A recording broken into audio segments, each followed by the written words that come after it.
ইরানের রাজধানী তেহরানে চলছে ইব্রাহিম রাইসির প্রতি রাষ্ট্রীয় শ্রদ্ধা নিবেদন। এতে অংশ নিতে দেশের বিভিন্ন প্রান্ত থেকে জড়ো হয়েছেন সর্বস্তরের মানুষ। সকালে তেহরান বিশ্ববিদ্যালয়ে অনুষ্ঠিত জানাজায় ইমামতি করেন দেশটির সর্বোচ্চ নেতা আয়াতুল্লাহ আলী খামেনি। বিকেলে স্মরণ সভায় যোগ দেবেন 40টির বেশি দেশের প্রতিনিধিরা।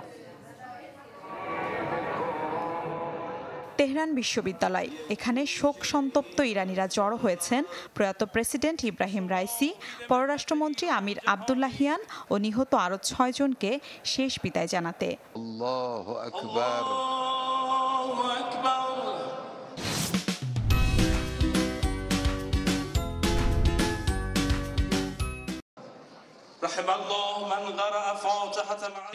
হাজার হাজার ইরানির অংশগ্রহণে শোক মিছিল শেষে অনুষ্ঠিত হয় জানাজা।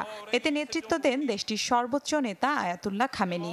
সাথে ছিলেন ইরান সরকার ও সামরিক বাহিনীর ঊর্ধ্বতনরাও।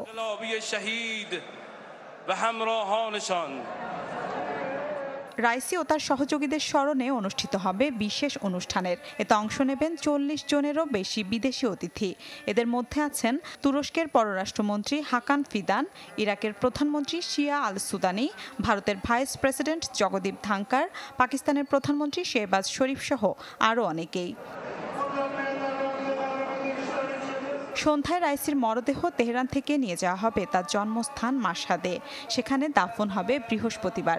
একই দিনে রে শহরে দাফন হবে পররাষ্ট্রমন্ত্রী আবদুল্লাহিয়ানের।